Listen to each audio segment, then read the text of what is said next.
Okay, I'm not just saying this. Watch until the end of the video because this is one of the craziest near-death experiences I've ever read, I've ever heard. And I've heard hundreds. You guys know I have whole videos on near-death experiences. This is a powerful testimony. This was on YouTube and it was using like an AI voice for the story. So I just thought, how am I going to do this? I'm just going to read it to you guys. So it is a little bit long, but stay with it. It's super powerful. It starts like this. My name is Robert. I never thought I'd be sharing something like this, but after what happened to me, I can't stay silent. I was an ordinary teenager focused on school, friends, and my phone, which is like every teenager today. Faith isn't something I thought about often, but on the day I died, everything changed. What I saw, what I heard, it was real and it was terrifying. I was gone for just a few minutes, but in that time, Jesus showed me things that shook me to my core. This is my story, and if you're reading this, please listen. Time is running out. It was just another regular day, nothing special, nothing different. I woke up to my mom calling me for breakfast like she did every morning. I groaned, pulled the blanket over my head, and scrolled through my phone for a few more minutes before dragging myself out of bed. Just another Monday. I got dressed, grabbed my backpack, and headed out. The morning was cold, but I barely noticed. My mind was somewhere else. Text messages, plans for the weekend, school drama. If you ask me what I was thinking about, it definitely wasn't God. And that's the testimony right there, because that's how I was before I was saved. That's probably how a lot of you were. I wasn't against faith or anything, but I wasn't exactly the praying type either. Church was something I sat through for my mom's sake. As I walked to school, I had no idea I was only hours away from crossing the line that most people would never return from. And I've had this thought all the time about, you cross that line into eternity at any moment, and you never think like, I'm 5 minutes from crossing into eternity. And that's I'm giving my own commentary, by the way, there. But that's just interesting he said that. All right, here he says. Lunch was the same as always. Loud, full of people talking over each other. My best friend cracked a joke and we laughed until our stomachs hurt. It was a good moment, but one I barely remember now because after lunch, everything took a turn I could have never expected. I was standing by my locker when I heard someone calling my name. It was my friend from class waving me over to walk outside together. I slammed my locker shut and jogged to catch up. We were halfway across the parking lot when I heard it. Screeching tires. I turned my head just in time to see a massive truck barreling towards me. My friend screamed and I had no time to react, no time to run, and then there was impact. A force like nothing I've ever felt hit me, lifting me off my feet. Pain exploded through my body and the world spun and everything blurred together in a mess of noise and motion, then silence. For a moment I thought time had stopped. The sky above me was frozen, the people around me standing still, but something felt wrong. I wasn't cold anymore. I wasn't even touching the ground. I looked down and I saw my own body laying there, twisted, lifeless. My friend was screaming, people rushing over, but I wasn't there anymore. I was floating above, watching it all like a scene from a movie. And I've had an experience like this when I got dragged under a broken trailer behind a tractor, where I came out of my body and saw myself being dragged down the road. And by a miracle, I survived that when I was a kid, but I had a similar experience. A lot of near-death experiences, people come out of their body. Because then I felt it. Something pulling me. It wasn't gentle, it was strong, unrelenting. I was being dragged, pulled towards something I couldn't see. This was the moment I knew I was dead. I don't think people realize how fast life can change. 1 second I was laughing with my friends, the next I was gone. No warning, no last words, just an instant. And let me just add my own commentary. This is mind-blowing to me. My brain can't wrap my head around that. The instant finality of death where you're just gone and you're never coming back and you're never going to talk to somebody. It just blows my mind thinking about how instant life can be gone.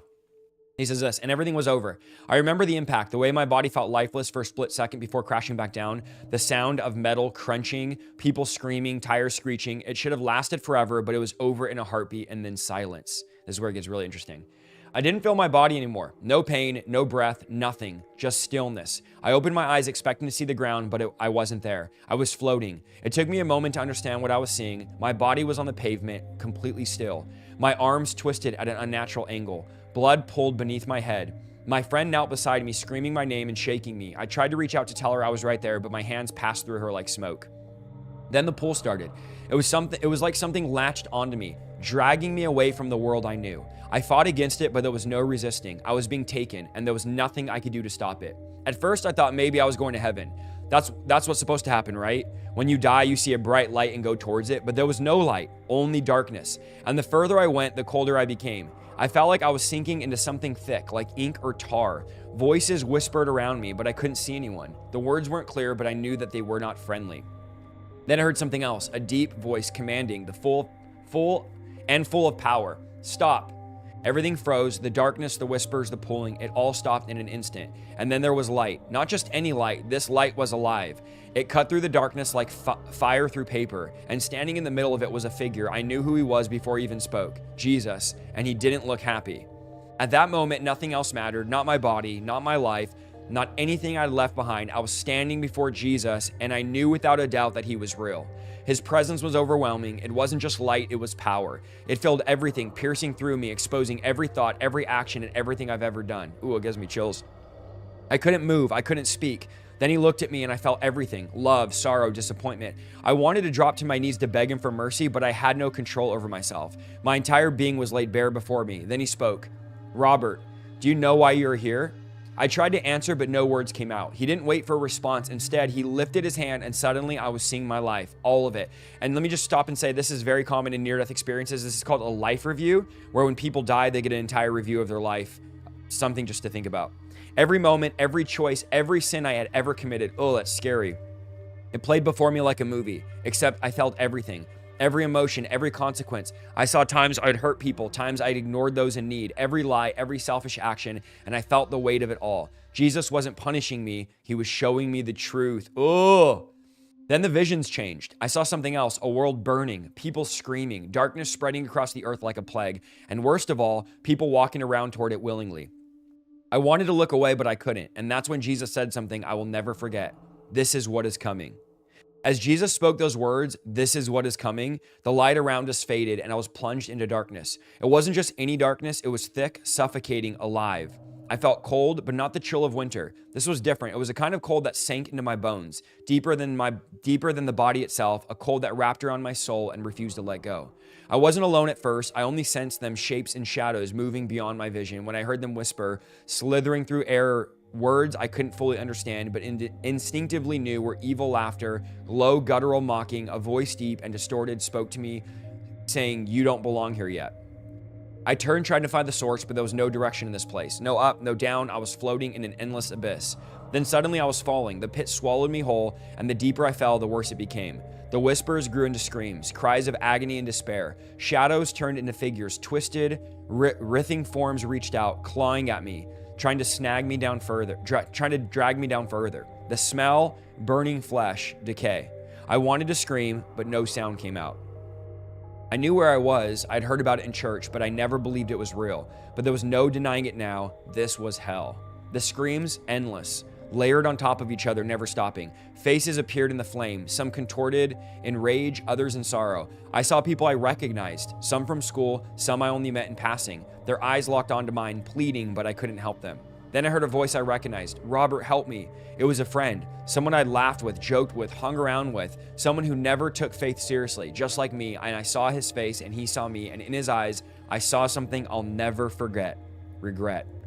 Ooh, chills. That's intense. A pain so deep, so overwhelming that it swallowed every other emotion. I reached out instinctively, but something grabbed my wrist. "You cannot help them now." Jesus. He pulled me out, and suddenly I wasn't in the darkness anymore. I was standing back in the light, but I wasn't relieved. My body shook and my breath in ragged gasp. Why? I choked out. Jesus looked at me, his eyes filled with sorrow because they chose this. "Oh, why?" he asked. I choked out. I wanted to argue to say that no one would choose that kind of suffering, but deep down, I knew what he meant. People reject him. They live like none of it matters, and then their time comes, it's too late. The weight of what I just seen crushed me. And then Jesus said something even more terrifying. This is only the beginning. Even though Jesus pulled me out of the pit, I still felt something lurking in the darkness. I wasn't safe. I could feel eyes on me, watching and waiting. It wasn't just one, dozens, hundreds, maybe thousands. They hid in the shadows just beyond the light that Jesus surrounded me with. I turned my head slowly, and that's when I saw them. Figures, twisted and hollow eyes, burned with a sick red glow. They weren't humans. There was something else, something ancient, something evil. They were demons. Their bodies flickered like smoke, shifting and distorting, but their eyes never left me. They stood in a vast circle surrounding the light, unable to step aside. But I knew what they were waiting for. They wanted me back, and I could hear their voices. They were laughing, some whispering, some mocking. "Not yet, but soon. You think he'll keep you forever? You are ours, Robert. You are always ours." Ugh. I wanted to cover my ears, but the voices weren't coming from the outside. They were in my head, pushing into my mind, filling me with doubt, fear, and hopelessness. I looked to Jesus, desperate for answers, but his face was unreadable. "Do not listen to them," he said. His voice was firm and steady. "But why are they here? Why do they know me?" I asked, my voice barely a whisper. Jesus looked at me with sadness in his eyes. "Because every time you chose sin, they gained power over you. Every time you ignored me, they grew closer. I wanted to deny it, but I couldn't. I had ignored him. I'd lived as if none of this mattered, and now I was seeing the truth. The demons grinned. They knew that I knew. But wasn't Jesus done yet? He raised his hand and the demons shrieked, recoiling. Some vanished into the void and others stood their ground watching and waiting. You must understand, Robert, Jesus said. The battle is not just for your body, it's for your soul. Then everything changed. The darkness faded and suddenly I was standing before something massive. It stretched endlessly in both directions, tall, golden, radiating pure light, the gates of heaven. The moment I saw them, I felt something I couldn't describe, a pull from my very soul that was drawn towards them. It wasn't just a place, it was home. Then I saw on the other side, a shadow spread across the horizon opposite of the gates. It was deeper than darkness, stretching outward like a void. And from inside it, I heard the wails of countless souls. The contrast was unbearable, light and warmth on one side and cold and suffering on the other. I turned back to Jesus, but he was already walking forward. I followed as we approached. I saw people streaming towards the gate. Some were walking with peace, some were hesitant, and some were being pulled away. A force, invisible but unstoppable, dragged them back into the shadows. They screamed and begged and pleaded, but the gates did not open for them. They clawed at the ground, at the air, at anything they can hold on to. I stepped back shaking, why? And Jesus looked at me, his face full of sorrow, and said, they never truly knew me. Isn't this what the Bible says? They will, yeah, I prophesied, I did miracles, yet Jesus will say, depart from me, I never knew you. So powerful. I couldn't believe what I was seeing, but they're calling your name. They're praying, Jesus nodded. Many use my name, but they don't truly follow me. Their hearts are far from me. The gate stood firm, and those who belonged walked with peace, and those who didn't were taken, and I couldn't do anything but watch. I turned to Jesus, my mind racing. I had known about him my whole life, but I'd never really known him. And now there he was, standing before me, more real than anything I'd ever experienced.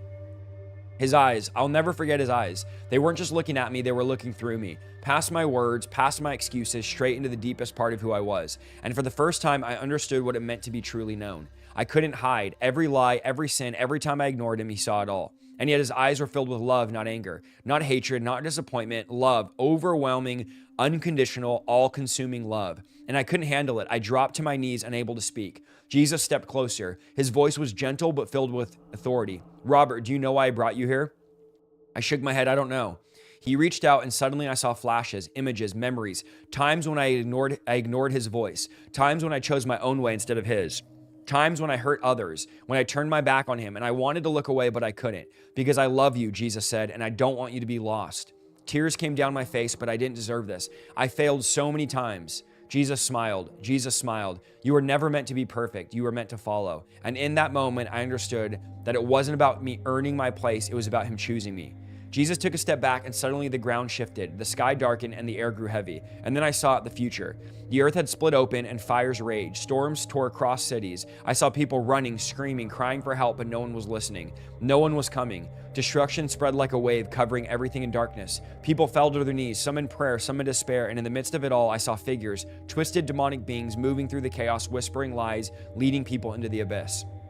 I turned to Jesus, my hand shaking. What is this? His voice was heavy. What is to come if they don't turn back? Terror gripped my heart. But people don't know. They don't understand. Jesus nodded. This is why I'm sending you back. I didn't want to go, not after what I'd seen, but then Jesus said something that sent chills down my spine. Tell them, warn them, because soon the door will close. Ooh, chills. But as soon as Jesus spoke, the vision before me changed. I was no longer looking at fire and destruction. I was looking at people, regular people living their lives as if nothing was wrong.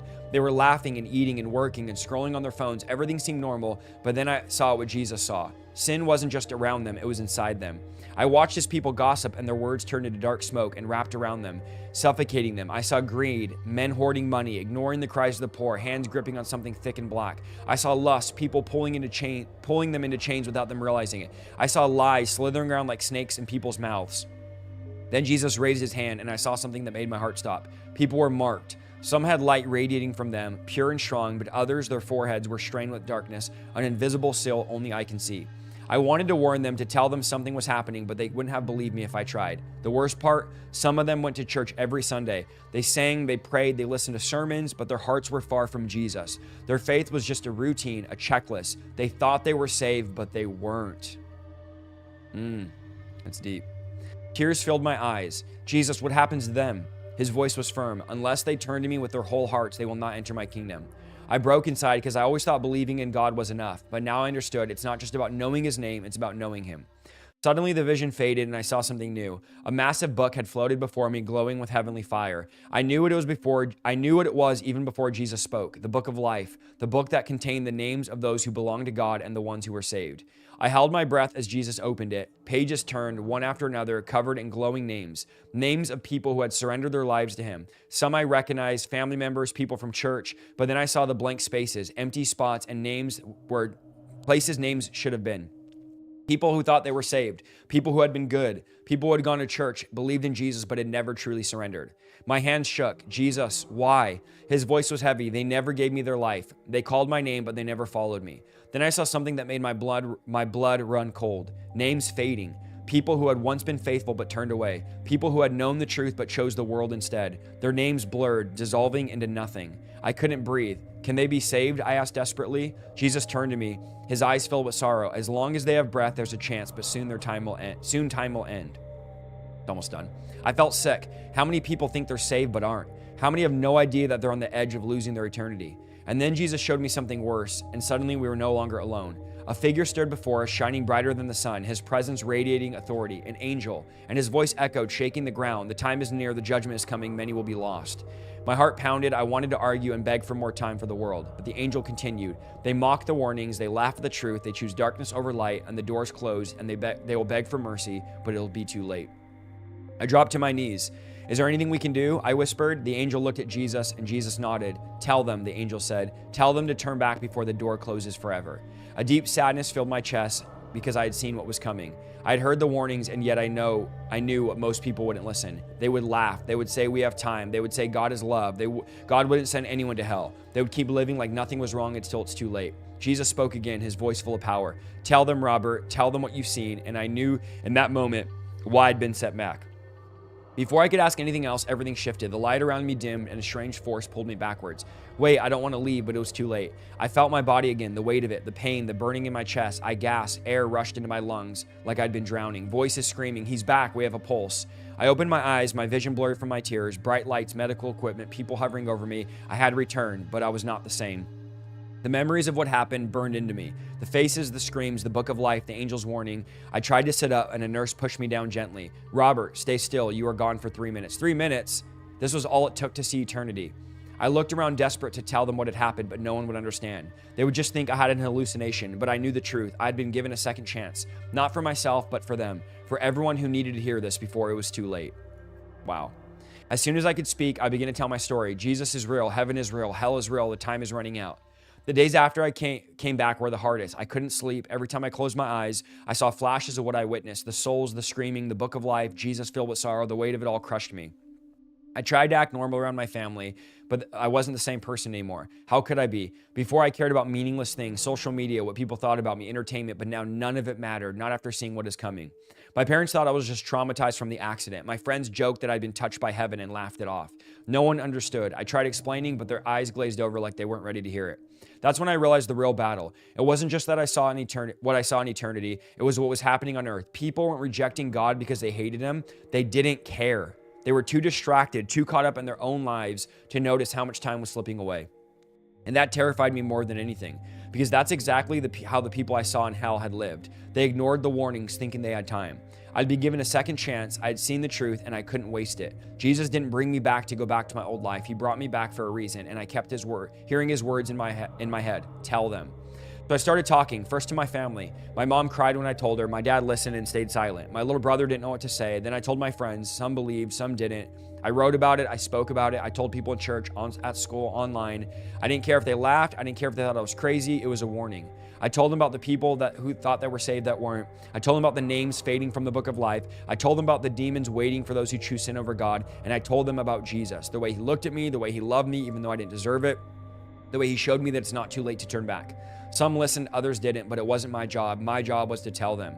If you're reading this, I need you to listen. This isn't just my story, it's your warning. I died. I saw what happens after this life, and I was given a second chance, but not everyone will. Jesus showed me the truth. Hell is real. It's not just for bad people. It's for anyone who ignores God, anyone who thinks they can live without him, anyone who rejects his love and chooses the world instead.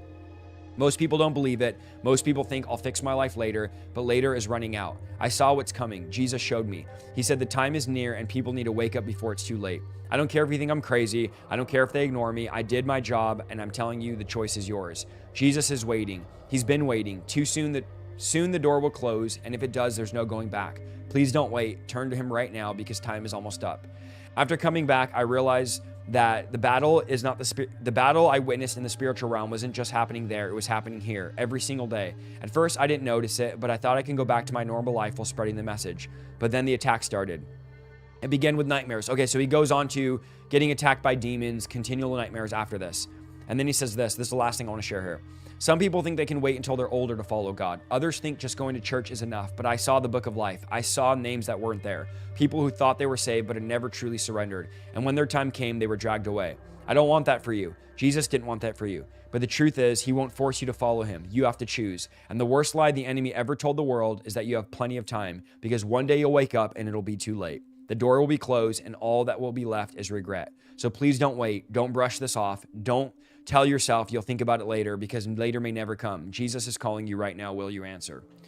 Man, that is a strong testimony, guys, of a young man that died, got hit by a car, and basically God showed him the torment in hell, showed him heaven, and showed him that time is short. And this is a thought that I have probably once every couple hours, every single day, of how quick life is. You guys have heard me preach on Judgment Day. You never know when your last day will be. You never know when you're going to be standing before him. We have to be ready. Now, it might not be that we're in the last days, even though I think we are, but you are in your last days. Regardless of what's going on in the world, you are living in your last days. Every single breath you take is one breath closer to eternity. I hope this testimony, this near-death experience, will wake you up, will make you realize how short life is. I just wanted to bring you guys this video, share the story. I listened to it. It was like an AI voice, but it was just a story I was listening to, and I thought, I'm going to share the story with my audience because it's real, it's happening, it's biblical, time is short, time is limited. Wake up, serve Jesus, surrender everything. Don't play games with God. Hope you guys enjoyed this video. Let me know if you want to hear more near-death experiences down below in the comments. Pray about becoming a monthly partner on our website, isaiahsaldivar.com/partner. We're looking for monthly support in 2026. Keep doing what we're doing full-time. And you can also check out my book down below. And we're live every Monday with the Bible teaching at 5 o'clock and every Thursday with the podcast at 5 o'clock. Love and appreciate you guys. I'll see you in the next one. God bless.